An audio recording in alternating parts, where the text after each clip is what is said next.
नमस्कार दोस्तों, एक बार फिर आपका बहुत बहुत स्वागत है हिस्ट्री विथ युवा में।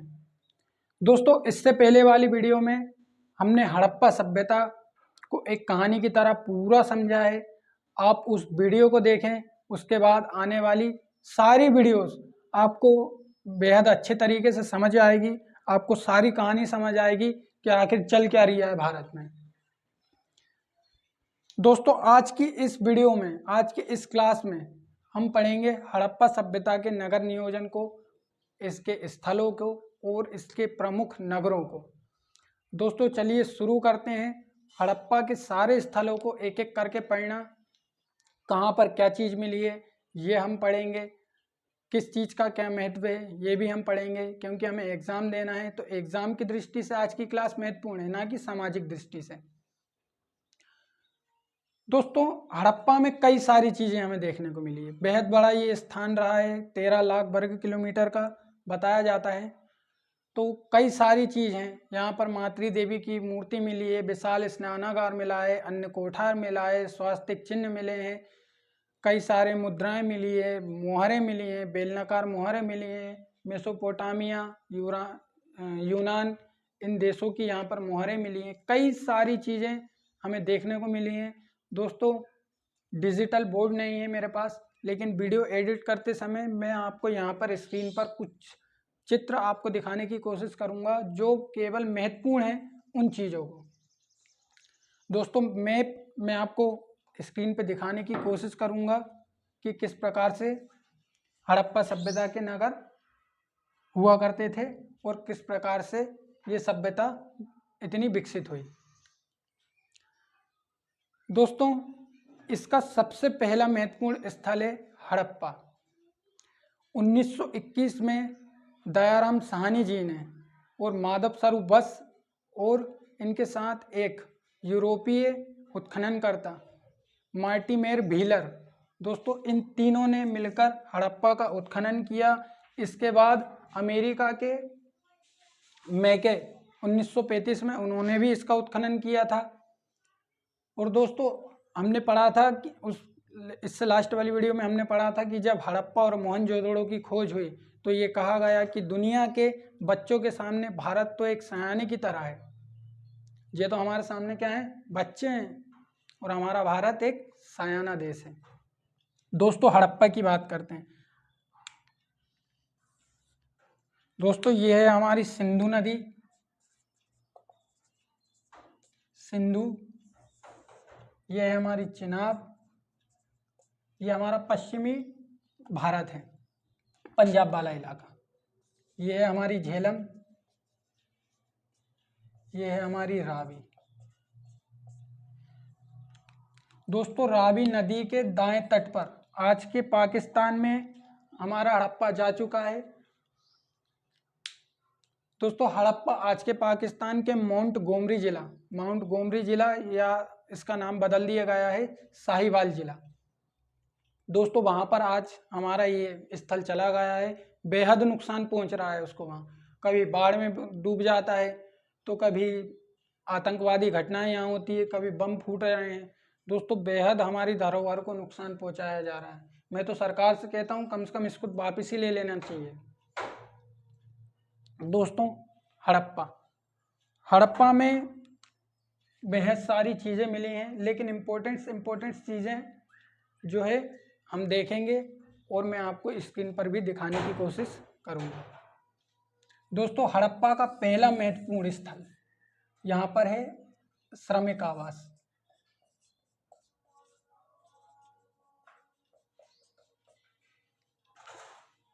दोस्तों, हड़प्पा में एक मजदूर वर्ग तो 100% था।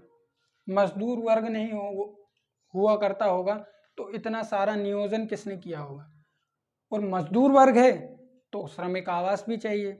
और श्रमिक आवास के को देखकर ये बताया जाता है कि हड़प्पा में मजदूर वर्ग निम्न हुआ करता था, क्योंकि 2 कमरे का घर इन्हें रहने के लिए दिया गया था।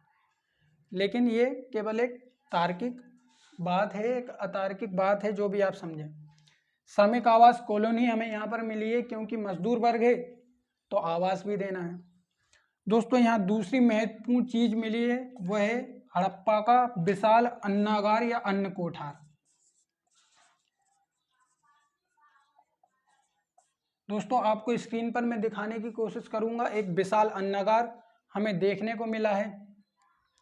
दोस्तों इस अन्नागार में लगभग गेहूं, चावल और कई सारी फसलों को रखा जाता होगा। ये बेहद बड़ा है क्योंकि श्रमिक है, तो दोस्तों उनके भोजन के लिए व्यवस्था करनी पड़ेगी, जिसके लिए अन्नागार बनाया गया होगा।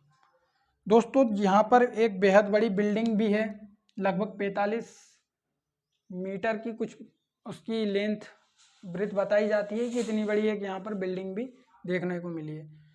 दोस्तों हड़प्पा के नाम पर ही हमारे सभ्यता का नाम हड़प्पा सभ्यता पड़ा है, इसलिए ये भी हमारे लिए बेहद इम्पोर्टेंट पार्ट है कि हड़प्पा में क्या क्या मिला है। हड़प्पा में दोस्तों हमें मोहर देखने को मिली है, हड़प्पा में और भी कई सारी चीज़ें हमें देखने को मिली है, लेकिन जो इम्पोर्टेंट है वे ये दो चीज़ें हैं। दोस्तों इसके बाद हमारा अगला महत्वपूर्ण स्थल है, वह है मोहनजोदड़ो। दोस्तों मोहनजोदड़ो की खोज 1922 राखलदास बनर्जी ने की। वर्तमान स्थिति के अनुसार ये पाकिस्तान के सिंध प्रांत के लारकाना जिले में पहुंच चुका है, और जिस प्रकार हड़प्पा के बेकार हालात हैं, मोहनजोदड़ो के भी इसी प्रकार के हालात हैं। ये भी बाढ़ में डूब जाता है, कभी यहाँ पर बम फूट जाता है, ऐसी कई सारी घटनाएं यहाँ पर घट रही है। दोस्तों मोहनजोदड़ो हड़प्पा में ये महत्वपूर्ण बिल्डिंग रही है। दोस्तों मोहनजोदड़ो का जो सबसे इम्पोर्टेंट स्ट्रक्चर हमें देखने को मिला है, जो सबसे इम्पोर्टेंट बिल्डिंग हमें देखने को मिली है, वह है यहाँ का विशाल स्नानागार। दोस्तों आप स्क्रीन पर देखें कि किस प्रकार से एक विशाल स्नानागार देखा गया है। सीढ़ियाँ हैं इसमें एक कुआं है, कपड़े बदलने के लिए कमरे हैं, कई सारी व्यवस्थाएं इस विशाल स्नानागार में पाई गई है। दोस्तों धार्मिक अनुष्ठान के लिए इसका महत्व बताया जाता है कि लोग इसमें नहाकर धार्मिक अनुष्ठान के लिए जाया करते होंगे। कई प्रकार की मान्यताएं, लेकिन काल्पनिक मान्यताएं, क्योंकि लिपियां नहीं पढ़ी गई हैं, इसलिए अभी कुछ कहना उचित नहीं है। दोस्तों यहाँ पर स्वास्तिक के चिन्ह, लोहे की गाड़ियाँ, मूर्तियाँ, मातृदेवी की मूर्ति, घुटने के बल चलते हुए बच्चे की मूर्ति, कई प्रकार की वस्तुएं हमें देखने को मिली है, लेकिन स्नानागार सबसे महत्वपूर्ण स्ट्रक्चर है। दोस्तों क्योंकि कैमरा का ज़माना है, गूगल का ज़माना है, आप सारी चीज़ें घर बैठे देख सकते हैं। इतना इम्पोर्टेंट नहीं है इन सब चीज़ों को डिटेल में पढ़ना। दोस्तों डिटेल में पढ़ने की जो इम्पोर्टेंट चीज़ें हैं उन्हें हम 100% डिटेल्स में पढ़ेंगे। दोस्तों अब तीसरा महत्वपूर्ण जो इनका शहर है, और मुझे लगता है कि सबसे महत्वपूर्ण तो चहूदड़ो होगा।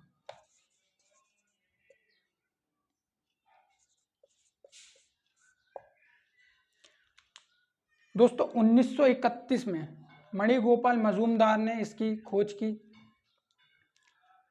और चहूदड़ो की सबसे जो खास बिल्डिंग है वह है यहाँ का मनके बनाने का कारखाना। दोस्तों दुनिया का पहला कारखाना माना जाता है मनके बनाने का कारखाना। और दोस्तों यहाँ पर एक महत्वपूर्ण चीज, शायद आपने नाम सुना हो, फ्रेंस।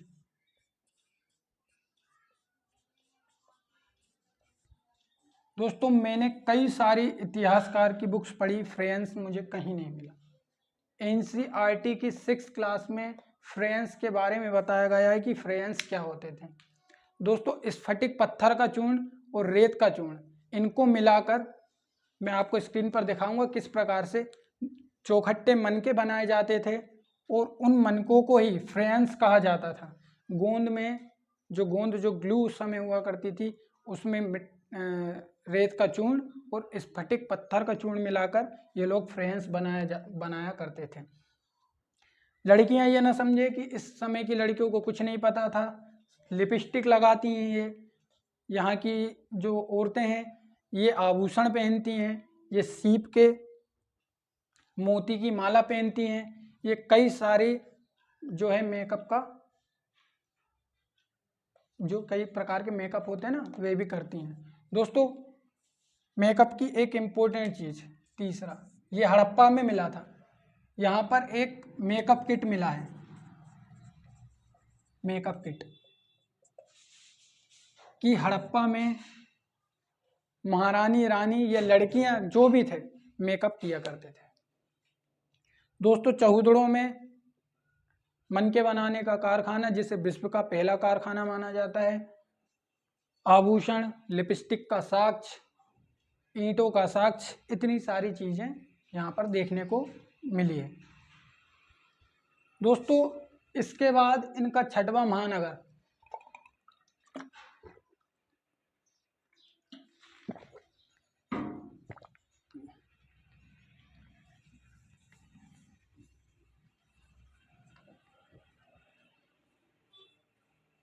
दोस्तों इसके बाद है कालीबंगा।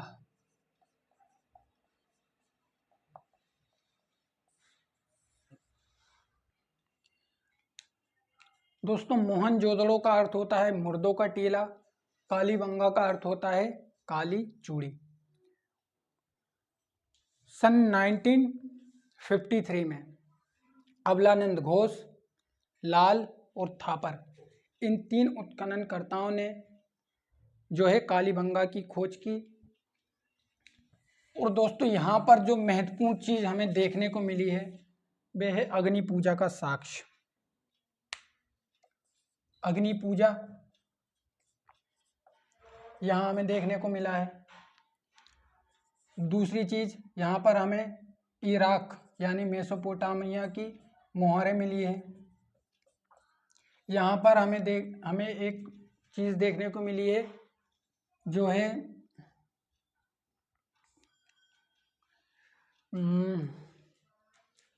दोस्तों यहाँ पर हमें बंदरगाह देखने को मिला है।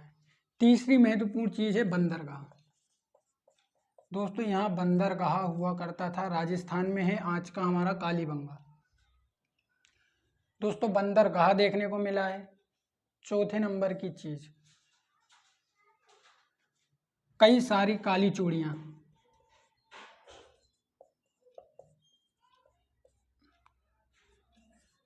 दोस्तों अग्नि पूजा, इराक की मोहरें, बंदरगाह, काली चूड़ियां और दोस्तों यहाँ पर भी सूर्य पूजा के साक्ष्य पाए गए हैं। आप पढ़े हैं, आप इतिहासकार की बुक्स पढ़ेंगे, कई नोट्स में ये चीज़ नहीं लिखवाई जाती, लेकिन यहाँ पर सूर्य पूजा के साक्ष्य भी पाए गए हैं। दोस्तों इतनी चीज़ इस स्थान पर पाई गई है जो हमारे लिए इम्पोर्टेंट है। दोस्तों अगला शहर आता है लोथल।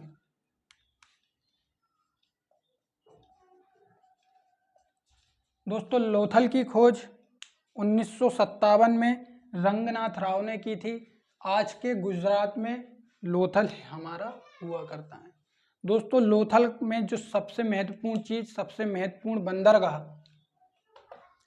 लोथल में ही है। लोथल क्योंकि समुद्र के किनारे पर है इसलिए लोथल इनका सबसे महत्वपूर्ण बंदरगाह हुआ करता है। दोस्तों इसके अलावा दूसरी बार चावल का साक्ष्य यहाँ देखने को मिला है। 1953 में रंगपुर की खोज हुई, जिसकी खोज माधव स्वरूप वत्स ने की और वहां पर पहली बार उन्होंने चावल को देखा था। चावल की भूसी के साक्ष्य वहां पर मिले हैं और लोथल में भी ये चीज देखने को मिली है। दोस्तों कई स्थानों पर आदमी के साथ कुत्ते को दफना दे रहे हैं, आदमी के साथ बकरे को दफना दे रहे हैं, आदमी के साथ वाद्य यंत्रों को दफना दे रहे हैं। कई सारी चीजें ऐसी देखने को मिली है। दोस्तों इसके अलावा मेहरगढ़। दोस्तों मेहरगढ़ भी एक महत्वपूर्ण क्षेत्र है, एक महत्वपूर्ण नगर है। मेहरगढ़ में पहली बार स्थायी जीवन के साक्ष्य मिले हैं। मेहरगढ़ में पहली बार हमें कृषि का साक्ष्य मिला है। कालीबंगा में हमें जुते हुए खेतों का भी साक्ष्य मिला है। कालीबंगा में जुते हुए खेतों का साक्ष्य, पहली बार हल का प्रमाण। इस जुते हुए खेत के आधार पर ही यह बताया जाता है कि यहाँ पर हल भी मौजूद हुआ करता था। जुते हुए खेत। इसके अलावा दोस्तों कई सारी चीज़ हैं। तांबे की इक्ता गाड़ी है, हाथी, गेंडे, भैंसे, इतनी सारी चीज़ें हमें देखने को मिली है। मातृ देवी की मूर्ति देखने को मिली है। कई सारी चीज़ें आप देखेंगे, आप फोटोज़ देख लीजिए, आपको खुद समझ में आ जाएगा कि क्या क्या चीज़ें देखने को हमें मिली है।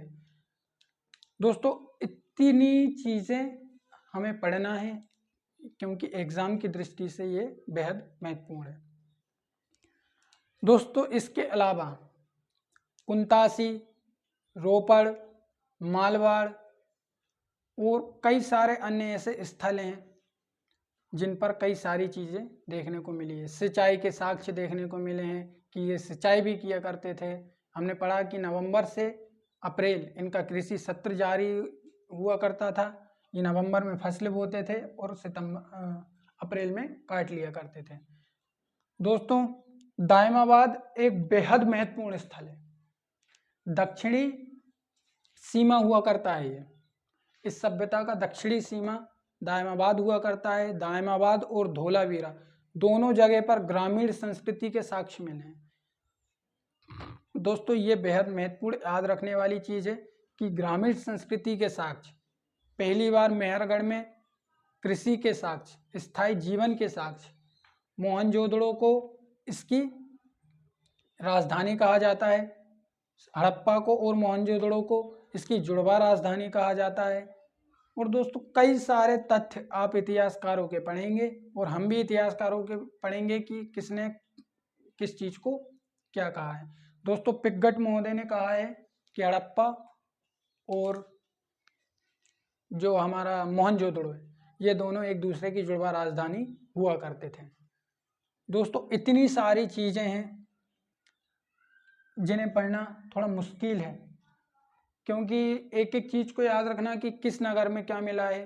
कई चीज़ें कॉमन भी है, कई स्थानों पर एक जैसी चीज़ें मिली हैं। जैसे विशाल स्नानागार हमें मोहनजोदड़ो में देखने को मिला है, तो धोलावीरा में भी एक स्नानागार देखने को मिला है। दायमाबाद में भी इस प्रकार की स्ट्रक्चर्स देखने को मिले हैं। इनके नगर नियोजन में दोस्तों नाले पत्थर से ढके हुए हैं, नालियाँ पत्थर से ढकी हुई हैं। ये जो रोड बनाते हैं एक दूसरे को समकोण पर काटते हैं। दोस्तों एक और महत्वपूर्ण चीज़, एक तो फ्रेंस और दूसरी चीज है दोस्तों मोहरबंदी। मोहरबंदी दोस्तों ये चीजें केवल हमें एनसीईआरटीज में देखने को मिलती हैं। मैंने कितनी किताबें पढ़ी, कई इतिहासकारों की बुक्स पढ़ी, मुझे मोहरबंदी और फ्रेंस जैसी कोई चीज़ नहीं मिली। केवल और केवल एनसीईआरटी में ये दो चीज़ों का उल्लेख देखने को मिला। दोस्तों मोहरबंदी का अर्थ क्या होता है? जैसे आज के समय हम किसी चीज़ को एक स्थान से, ऐसा कहें कि इंडिया से अमेरिका किसी चीज़ को भेजते हैं तो हम एक सील लगाया करते हैं। आज के समय में सील पे डिजिटल हो चुकी है, डिजिटलाइजेशन हो चुका है, हम डायरेक्ट किसी भी तरह से सील लगा देते हैं। लेकिन इस समय मोहरबंदी करना थोड़ा कठिन हुआ करता था। दोस्तों ये जिस सामान को दूसरे स्थान पर भेजते थे उस पर मिट्टी का लेप पोत कर उस पर मोहर को इस प्रकार चिपका दिया करते थे और बाद में निकाल लिया करते थे, और इस प्रकार से मोहर उस सामान पर लग जाया करती थी और इसी को मोहरबंदी इन्होंने कहा है।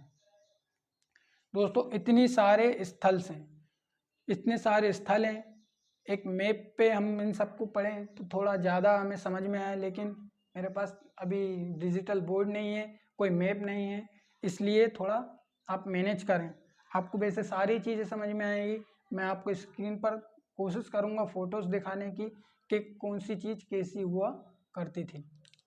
दोस्तों ये थे इतने सारे टॉपिक्स। तो दोस्तों याद रखना है हमें कि हड़प्पा में, मोहनजोदड़ो में, कालीबंगा में, बनावली में, बनावली दोस्तों मैं बताना भूल गया, बनावली की खोज 1973 में रविंद्रनाथ बिष्ट ने की थी, जो आज के हरियाणा में। दोस्तों सारी डेट्स आपको याद रखनी पड़ेगी, मुझे भी याद रखनी पड़ेगी सारी डेट्स कि मोहनजोदड़ो की खोज 1922 में हुई, हड़प्पा की खोज 1921 में हुई, लोथल की खोज 1957 में हुई, कालीबंगा की खोज कब हुई, ये सारी चीज़ें हमें याद रखनी पड़ेंगी। दोस्तों इसके अलावा आने वाली वीडियोस में हम पढ़ेंगे हड़प्पा का अचानक से अंत, कि हड़प्पा का अंत कैसे हो गया।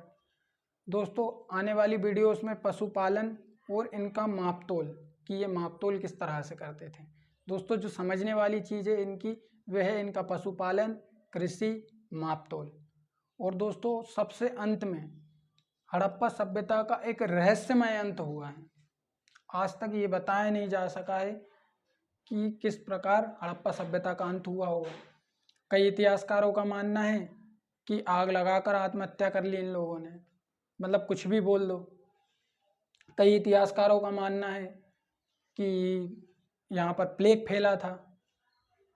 सबसे जो महत्वपूर्ण जो हमें तथ्य देखने को मिलेगा वह है बाहरी आक्रमण या बाढ़ से इनका विनाश हुआ।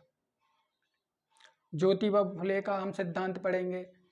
हम कई सारे सिद्धांत हैं, जब हम इसका अंत पढ़ेंगे तब हम उन चीज़ों को भी पढ़ेंगे। तो दोस्तों आप चैनल को सब्सक्राइब करके रखें, वीडियो को लाइक करें और आपको अच्छा लगता है तो शेयर ज़रूर करें। दोस्तों मेहनत अच्छी लगती है तो बेल आइकन को प्रेस करके रखें ताकि आने वाली वीडियोस आप तक ज़रूर पहुँचें। दोस्तों